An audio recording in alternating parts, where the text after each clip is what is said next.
Olá, nesse vídeo vamos fazer a questão de número 29 da prova EFON, parte de Física, ano 2012.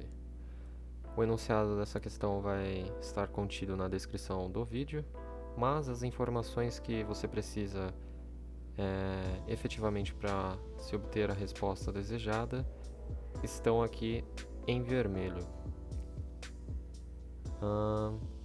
A primeira coisa é isolar o corpo em torno do qual se deseja fazer a análise e desenhar as forças que estão aplicadas sobre ele. Então aqui você tem uma tração, né? Você tem o peso e por enquanto vamos deixar assim para só agora fazer então a análise de como a força magnética age sobre esse corpo. Isso se ela age de fato. Certo. Por que eu falo na força magnética? Bom, como sabemos, se você tem uma haste ou um fio condutor infinito, que é o que indica no enunciado dessa questão, que é essa haste em torno, por meio da qual trafega uma corrente elétrica I, sabemos que ela gera um campo magnético, cuja intensidade pode ser dada pela seguinte fórmula, né? Então seria essa constante, μ, vezes o valor dessa corrente elétrica dividido pelo comprimento, ou por 2πd, sendo d a distância do objeto, ou do ponto, até aquela haste, né? Nesse caso seria essa distância aqui. Essa distância aqui. Isso aqui seria o d, né? Certo, então a gente sabe que essa haste, por meio da qual passa uma corrente, vai gerar um campo, e esse campo é dado por essa expressão aqui, certo? Pela regra da mão esquerda, ou simplesmente pelo produto vetorial, você sabe que a força magnética, ela é dada por essa expressão vetorial aqui, caracterizada pelo produto vetorial. Sendo assim, fica claro que eu tracei um plano, né, para melhorar a nossa visualização. Vou colocar o campo magnético em vermelho, aliás, colocar em verde. Bom, o campo magnético vai estar para cá, melhor colocar em vermelho. O campo magnético vai estar apontando para cá, girado por esse fio condutor infinito. E note também que, por ser um movimento circular, descrito pela esfera de massa m e carga qzinho, a velocidade, pelo menos nessa fotografia que eu tirei, nesse instante em particular que está descrito por essa imagem, eu só trouxe para a abordagem desse plano aqui, a gente sabe que a velocidade também vai ter pelo menos o mesmo sentido que o vetor campo magnético, né? Isto é, tangente à linha que define a trajetória percorrida pelo corpo. E sendo assim, pela definição do produto vetorial, a gente sabe que isso aqui, nesse caso em particular, você vai ter um produto vetorial nulo, né? Já que esses dois vetores v e b, eles são coplanares, né? Isso significa que o seno, mais do que isso, né, eles possuem o mesmo sentido, e portanto o seno do produto vetorial resultaria em zero. Sendo assim, mesmo que esse fio condutor retilíneo infinito gera um campo magnético, não haverá influências de forças da natureza magnética. Sendo assim, o nosso diagrama de forças, ele simplesmente só possui essa configuração, que é marcada pela tração e pelo peso. Então a gente pode completar esse diagrama com os ângulos, né? Ou melhor, com o ângulo θ.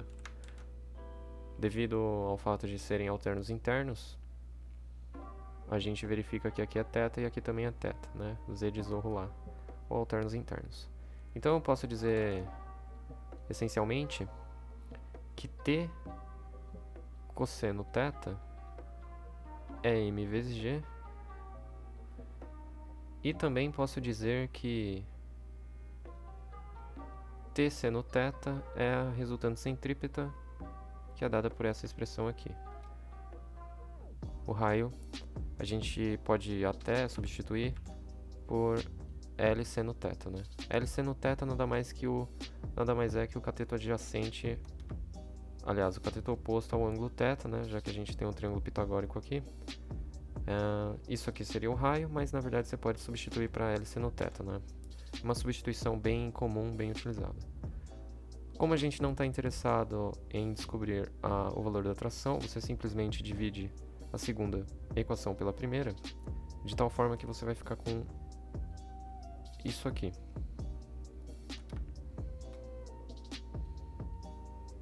Faltou o G. Né? Serão cancelados a massa e o valor da atração também, o T. De modo que vai ficar tangente θ, V quadrado G sobre L seno θ. E, portanto, a expressão que vai definir a velocidade é essa aqui.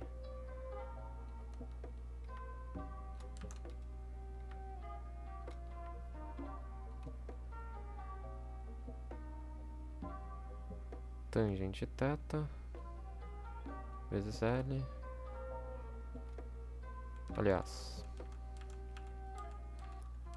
na verdade fica L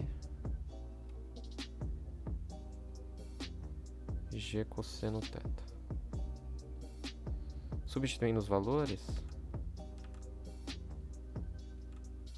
e vendo se está tudo correto,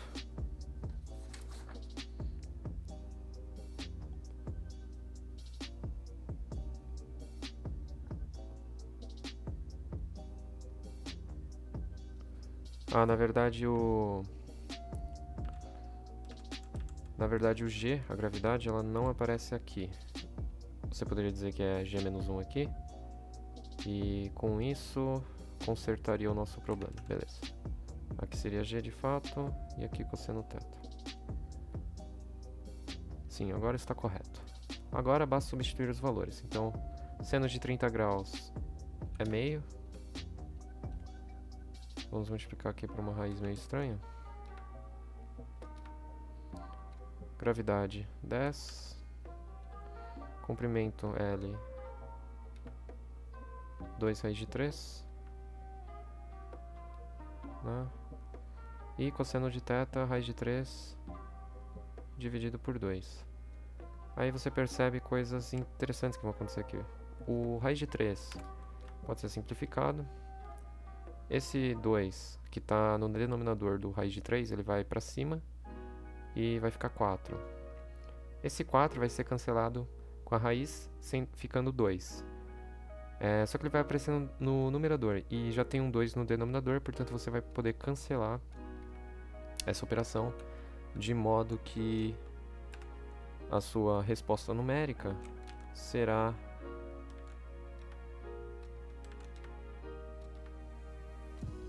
raiz de 10 metros por segundo. Se não tivesse uma alternativa que marcasse exatamente raiz de 10, você poderia fazer uma aproximação dizendo que raiz de 10 é aproximadamente 3,16, né?